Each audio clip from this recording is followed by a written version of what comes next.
Hello friends, very good morning. This is M L Chaudhary from Sikar Rajasthan. आप देख रहे हैं top trending GK. The Hindu vocabulary and editorial analysis 2 मई 2020 में सभी का स्वागत है। ओमिनस कॉन्ट्रैक्शन नाम से आपका एडिटोरियल है। उससे पहले आज के इस एडिटोरियल सेशन में खास क्या है, पहले अपन एक क्विज देखेंगे।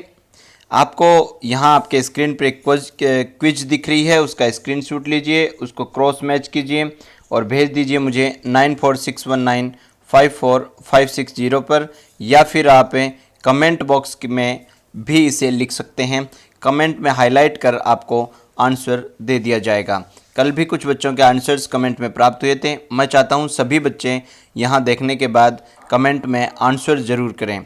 क्यों? क्योंकि ये जो आपका वोकेब और क्विज है वो पूरी तरह से तैयार होता है द हिंदू एडिटोरियल एनालिसिस से, और ये जो आपकी वोकेब उठाई गई है यहाँ क्विज के लिए, ये पिछले 2 से 3 दिन में जो वोकेब पूछी गई है हमेशा वहीं से कलेक्शन रहता है। तो डियर स्टूडेंट्स, कुछ है इसमें खास। यहाँ ग्रामर से रिलेटेड 2 या 3 इंपॉर्टेंट कॉन्सेप्ट अपन यहाँ ग्रामर के भी डिस्कस करेंगे। तो आइए आज के एडिटोरियल की सिस्टमेटिक शुरुआत करते हैं। The very first word is ominous. देखो, ओमिनस वर्ड आया है ओमन से, और अपन ओमन पढ़ते हैं। कई बार अपन घर से निकलते हैं, बिल्ली रास्ता काट जाती है तो अपन मानते हैं कि ये अच्छे ओमन नहीं है, अच्छे शगुन नहीं है। कई बार अपन घर से निकलते हैं, कोई औरत घड़ा पानी का लिए मिलती है तो अपन कहते हैं हाँ आज शगुन अच्छे हुए हैं। तो ओमन का मतलब होता है शगुन, ठीक है। तो ओमन का मतलब है शगुन और ओमिनस, लेकिन यहाँ ओमन से ओमिनस वर्ड बनता है। तो ओमिनस का अर्थ होता है अशुभ सूचक, यानी कोई भी ऐसी चीज़ जिसके शगुन अच्छे नहीं हो। तो यहाँ बात हो रही है इस एडिटोरियल में, जहाँ तक अपना जो कोर सेक्टर है, कोर सेक्टर यानी वो 8 इंपॉर्टेंट पार्ट्स हमारे कोर सेक्टर के, जैसे कोल हो गया, रिफाइनरी हो गया, इलेक्ट्रिसिटी हो गया, सीमेंट हो गया, ठीक है, यह आपका जो पेट्रोलियम इंडस्ट्री हो गया, ये इस तरह से अपने टोटल 8 कोर सेक्टर्स हैं हिंदुस्तान में जो कंसिडर किए जाते हैं। उनमें बहुत भारी गिरावट देखने को मिली है, कॉन्ट्रैक्शन देखने को मिला है, और कहीं ना कहीं वो चिंता का सूचक है, वो ओमिनस है, अशुभ सूचक है। तो आपको आइडिया हो गया होगा कि बेसिकली आज का जो एडिटोरियल है वो किस बेस पे है। ओमिनस, ओमिनस यानी अशुभ सूचक, जिसको देखकर suggesting that something bad is going to happen, अशुभ सूचक। जैसे ओमिनस कॉन्ट्रैक्शन अभी बात चल रही है on core sector output. Core sector का जो आउटपुट है वो काफ़ी गिर गया है। क्यों? क्योंकि डिमांड नहीं है, और डिमांड नहीं होने के कारण कोर सेक्टर का आउटपुट काफ़ी हद तक कम करना पड़ा है। जहाँ तक सवाल है कोर सेक्टर में कुछ एसेंशियल कमोडिटीज़ की, उन पर प्रतिबंध लगाया नहीं गया है, और बाकी जो अनएसेंशियल कमोडिटीज़ हैं उन पर प्रतिबंध है। चलो, अशुभ के लिए और कौन कौन से वर्ड्स, एग्जामिनर्स फेवरेट सिनिस्टर, ठीक है। ओमिनस और सिनिस्टर दोनों ही बहुत अच्छे वर्ड हैं अशुभ के लिए। आप ऑस्पिशियस ओकेजन, शुभ अवसर के लिए पढ़ते हैं तो अशुभ के लिए हो जाएगा इनऑस्पिशियस। पोर्टेंड का अर्थ होता है, पोर्टेंड, TEND एक वर्ब होता है जिसका अर्थ होता है भविष्यवाणी करना, स्पेशली अशुभ को लेकर भविष्यवाणी करना, तो अशुभ सूचक हो जाता है पोर्टेंटस। फॉरबिडिंग, एनिस्ट, फॉर एनिस्ट के लिए वर्ड यूज होता है फॉरबिड। फॉरबिड यानी किसी काम को करने के लिए अपन मना कर रहे हैं, यानी वो अशुभ है, फॉरबिडिंग। बोर्डफुल, मिनेशिंग और थ्रेटनिंग, ये सारे के सारे वर्ड हो गए अशुभ सूचक के लिए, ठीक है। एक ग्रामर व्यू लेता हूं जो आगे काम आएगा। प्रेपोजिशन के बाद लिखा नाउन या प्रोनाउन कभी वर्ब पर प्रभावी सब्जेक्ट नहीं हो सकता है। अगर मुझे डिसाइड करनी है कोई वर्ब और उसके लिए कोई सब्जेक्ट, तो ध्यान रखिए प्रेपोजिशन के बाद लिखा गया सब्जेक्ट, नाउन या प्रोनाउन कोई भी हो, वो कभी भी वर्ब पर प्रभावी सब्जेक्ट नहीं बन पाता है। देखिए मैंने क्यों लिखा है, चर्चा करते हैं अभी। नेक्स्ट आपका वर्ड है पोर्टेंड। अभी बात हुई थी अपनी पोर्टेंड की। यहाँ 2-3 वर्ड्स ऐसे रहेंगे जो शुभ, अशुभ और आगे भविष्यवाणी करने से संबंधित रहेंगे। पोर्टेंट का अर्थ होता है to be a sign of a future event, कोई फ्यूचर में घटित होने वाला जो घटनाक्रम है उसका कोई एक साइन, या फिर मैं कहूँ एक सगुन, स्पेशली इन अनप्लीजेंट वन, अगर कोई अनप्लीजेंट घटित होने वाला हो। जैसे कई बार किसी के घर में डेथ होती है, किसी हाथ से पानी की मटकी छूट कर गिर जाती है या दही की मटकी छूट कर गिर जाती है, तो मैं कहूँ कि आज तो ऐसा हुआ है, लग रहा है कि कुछ अशुभ घटित होने वाला है। तो अप्रिय, अवांछित घटना आदि की पूर्व सूचना देना या पूर्वाभास हो जाना, ठीक है। प्रीसेज कर लेना। ऑगर एक बहुत अच्छा वर्ड है, ऑगर पढ़ लीजिए, इसको याद कर लीजिए, एग्जामिनर्स फेवरेट है। फोरटेल करना या फिर इस तरह की भविष्यवाणियां जो अशुभ होती हैं, प्रोग्नोस्टिकेट करना कहलाता है। कॉमन वर्ड आपने यहाँ पढ़ा वर्ब के रूप में भी होता है, फोरकास्ट करना या फिर प्रेडिक्ट करना, यानी पूर्वाभास किसी चीज़ का हो जाना जो स्पेशली गलत होने वाली है।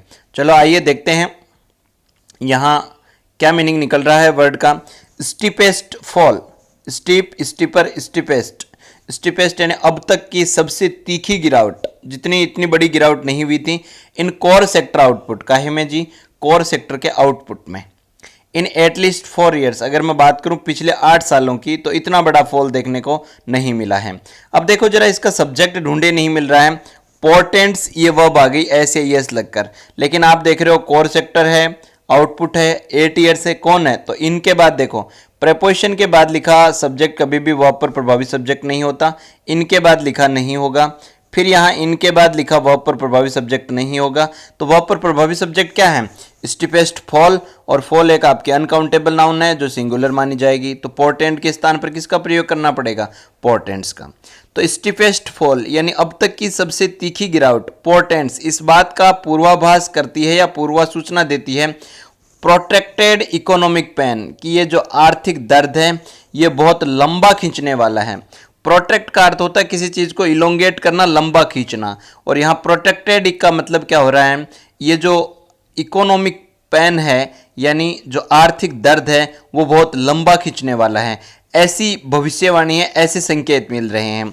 तो प्रोट्रैक्टेड यानी प्रोलॉन्ग्ड, लंबा चलने वाला, एक्सटेंड होने वाला, एक्सटेंडेड। ठीक है, तो यह आपका वर्ड था दूसरा, पोर्टेंट। आगे बढ़िए बच्चे, नेक्स्ट वर्ड है आपका कंसिडरेबल। कंसिडरेबल अमाउंट किसी भी चीज की होती है, यानी ग्रेट इन अमाउंट और साइज, यानी परिणाम या आकार में जो चीज काफी बड़ी हो जिसको कंसिडर करना ही पड़ेगा, उसके लिए वर्ड यूज होता है आपका कंसिडरेबल। एक बड़ी साइज वाला साइजेबल, सब्सटेंशियल, ठीक है ना, सब्सटेंशियल यानी जो आराम से दिख जाए, इतना बड़ा परिवर्तन, आमूलचूर परिवर्तन। एप्रिसिएबल, सिग्निफिकेंट परिवर्तन। गुडली, गुडली आपका एडजेक्टिव बनता है।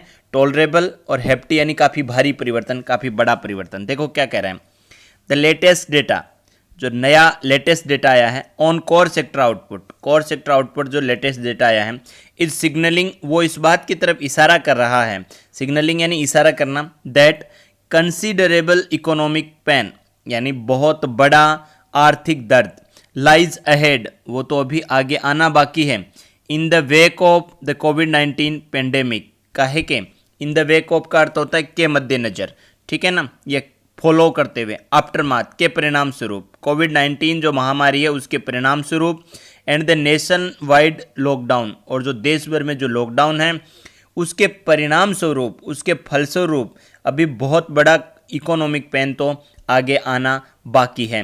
Lockdown that commenced on March 15, lockdown जो कब शुरू हो गया था, 15 मार्च को शुरू हो गया था। तो 3 वर्ड है यहाँ, कमेंट्स का मतलब शुरू होना, इन द वेक ऑफ के मद्देनजर या के परिणाम स्वरूप, और कंसिडरेबल यानी बहुत बड़ी अमाउंट। ठीक है, आगे देखते हैं। नेक्स्ट वर्ड है आपका इन द वेक ऑफ, ये एक फ्रेज है इन द वेक ऑफ जिसका अर्थ होता है के मद्देनजर। फॉलोइंग समवन और something specially as a consequence, यानी किसी चीज़ के परिणाम स्वरूप की बात करूँ मैं, फलस्वरूप की बात करूँ या के मद्देनजर की बात करूँ तो यह वर्ड यूज होता है। ठीक है, सिनोनिम्स हो जाएंगे aftermath, as a result of या फॉलोइंग। तो जो लेटेस्ट डाटा है कोर सेक्टर आउटपुट पर वो सिग्नल कर रहा है कि बहुत बड़ा इकोनॉमिक पेन है वो तो आगे होने वाला है, किसके मद्देनजर, in the wake of covid pandemic, covid pandemic के मद्देनजर, और जो नेशन वाइड लॉकडाउन है उसके मद्देनजर जो शुरू हुआ था 25 को। चलो नेक्स्ट वर्ड है आपका कमेंट्स। कमेंट्स अभी भी बताया था, शुरुआत करना, इनिशिएट करना, बिगिन करना, स्टार्ट करना, लॉन्च करना। एक फ्रेज देके जा रहा हूँ, गेट द बॉल रोलिंग, यानी किसी भी धंधे को चलाए रखना, शुरू रखना। ठीक है, गेट द बॉल रोलिंग का अर्थ होता है टू स्टार्ट समथिंग।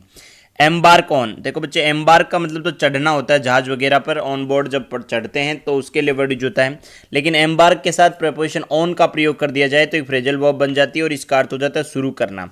तो कुछ अच्छे words, get the ball rolling, embark on, initiate, begin और स्टार्ट। कमेंट्स टू स्टार्ट और बिगिन, इनिशिएशन यानी शुरुआत, इनिशिएटिव यानी पहल, इनिशिएशन शुरुआत, इस तरह से कमेंट से बन जाएगा कमेंट्समेंट।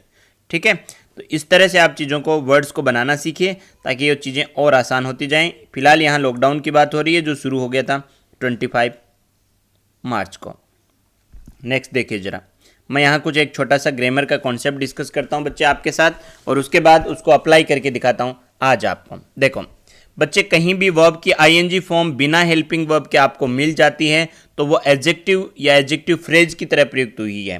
ठीक है, वर्ब की आईएनजी फॉर्म हमेशा वर्ब ही नहीं होती, वो कई बार एडजेक्टिव भी हो सकती है। अगर वो नाउन से तुरंत पहले लिखी गई है तो फिर सोचने विचारने की कोई गुंजाइश नहीं है, सीधी सी बात है। आर्टिकल, उसके बाद आपका नाउन एडजेक्टिव, और उसके बाद नाउन लिखा गया है तो सीधी सी बात है वो आपका एडजेक्टिव बन जाएगा।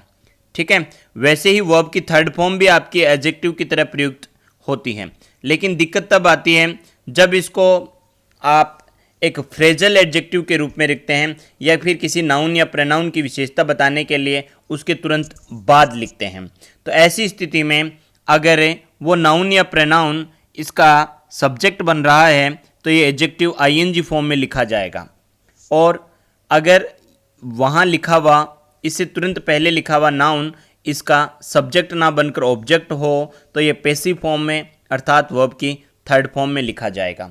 फिर बता देता हूँ मैं, वर्ब की ING form present participle, verb की थर्ड फॉर्म पास्ट पार्टिसिपल, दोनों ही एडजेक्टिव की तरह काम करते हैं। ये एक्टिव स्ट्रक्चर में काम करता है, वर्ब की थर्ड फॉर्म पैसिव स्ट्रक्चर में काम करता है।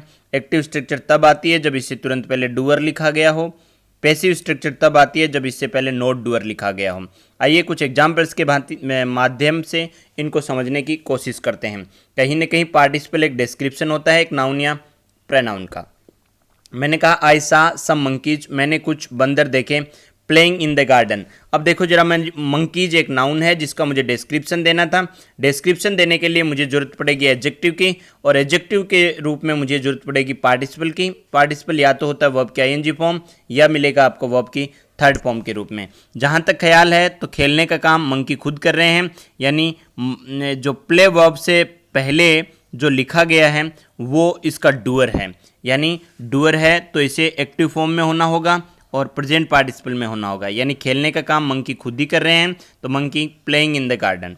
लेकिन नीचे वाले एग्जाम्पल्स में देख रहे हो, आई हैव रीड 3 बुक्स, मैं 3 पुस्तक पढ़ चुका हूँ, रिटन बाय चेतन भगत, तो लिखने का काम कहीं ना कहीं बुक्स ने नहीं किया है, ये इसका नोट डूअर है। और अगर ये इसका नोट डूअर है तो फिर स्ट्रक्चर पैसिव आएगी, और फिर राइटिंग बाय चेतन भगत नहीं लिख सकते हैं, अपने को लिखना पड़ा रिटन बाय चेतन भगत। बहुत सारे बच्चे इस बात को लेकर कंफ्यूज भी हो सकते हैं कि sir helping verb man verb का थर्ड फॉर्म बिना हेल्पिंग वर्ब के तो आता ही नहीं था, ऐसा सुना था। लेकिन बच्चे यहाँ देखिए, ये जो वर्ब की थर्ड फॉर्म और वर्ब की आईएनजी फॉर्म है ये प्रयुक्त हुई हैं पार्टिसिपल के रूप में।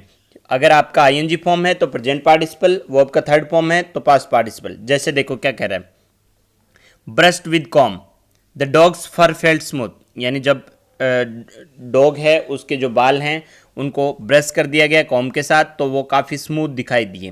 तो बच्चे यहाँ देखिए, ये एक पार्टिसिपल है, यहाँ शुरुआत ही आपके सेंटेंस की ब्रश से हुई है, वर्ब की सेकेंड फॉर्म से हुई है।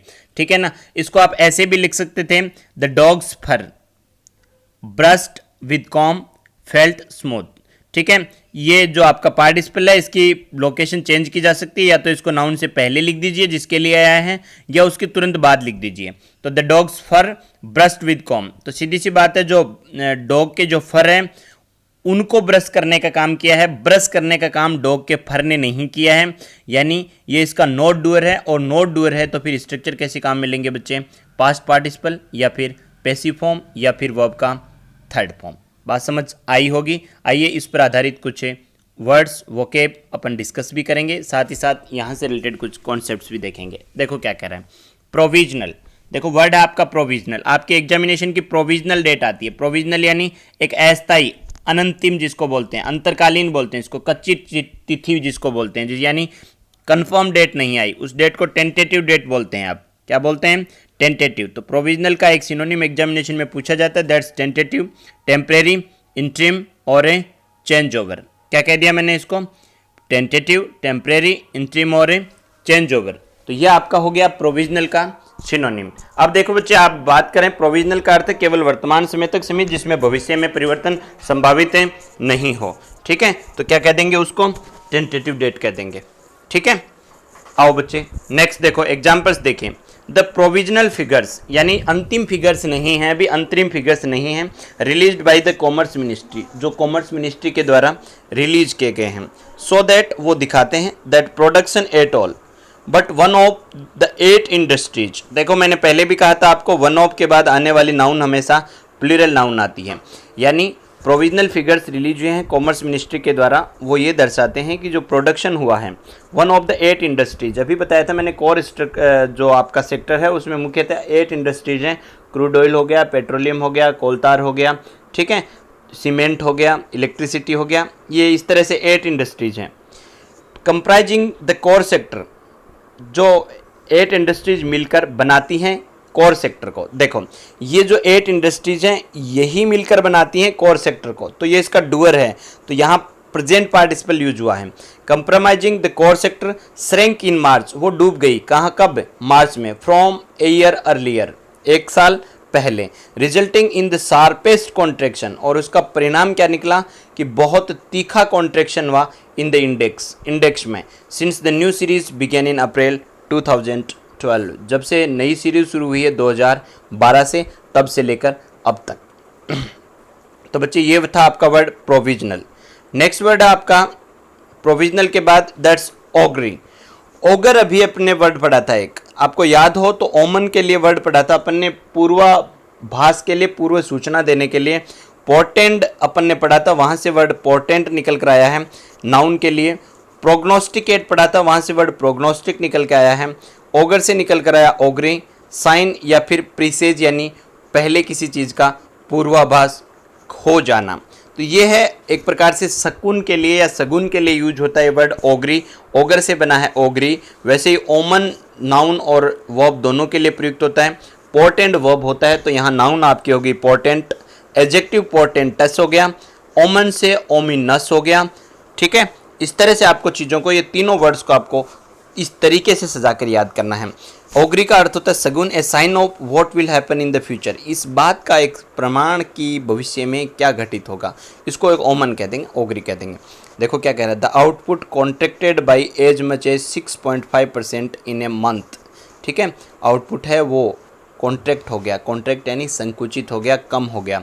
बाई एज मच एज 6.5% यानी लगभग 6.5% जितना, तो इन ए मंथ महीने भर में ही। व्हेन मोस्ट इकोनॉमिक एक्टिविटीज़, जब लगभग आर्थिक गतिविधियाँ ग्राउंड टू ए होल्ट, वो ज़मीन पर आ गई हैं। ग्राउंड टू ए होल्ट यानी ज़मीन पर आकर विराम अवस्था में आ गई हैं।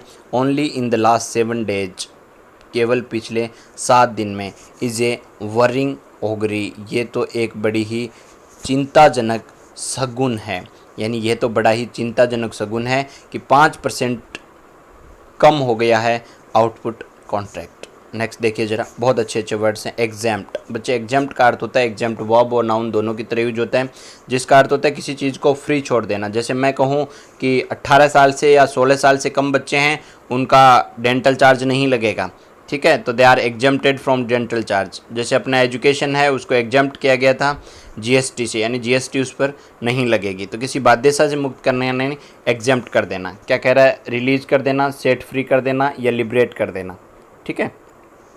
While the power sector has been exempt from the lockdown, जब पावर सेक्टर को यानी इलेक्ट्रिसिटी हो गई, ठीक है, उसकी बात कर रहा है। हैज़ बीन एग्जम्प्ट फ्रॉम, अब देखो कुछ लोग कहेंगे एग्जम्प्टेड क्यों नहीं लिखा गया है, हैज़ बीन के बाद तो वर्ब का थर्ड फॉर्म आना चाहिए, ठीक है। तो मैं आपको एक बात बता देता हूँ कि एग्जम्प्ट यहाँ एज एन एडजेक्टिव यूज हुआ है बच्चे।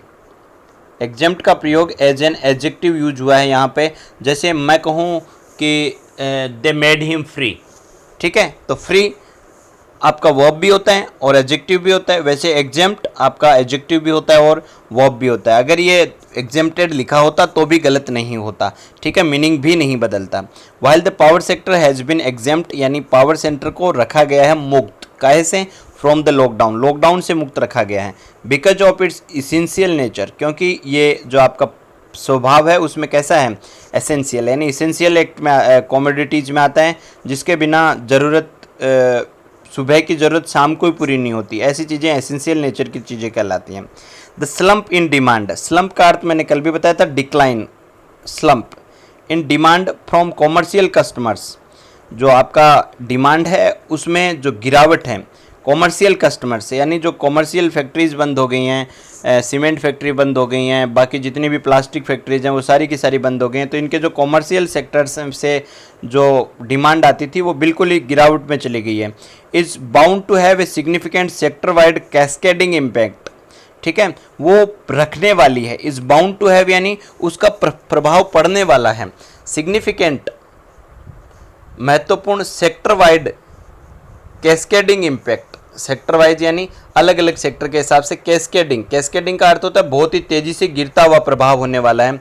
As a result of a heightened cash flow problems, किसकी वजह से, जो आपका कैश फ्लो है वो रुक जाएगा। क्यों? क्योंकि इतनी सारी इंडस्ट्रीज हैं वो लॉकडाउन में पूरी तरह से बंद पड़ी हैं।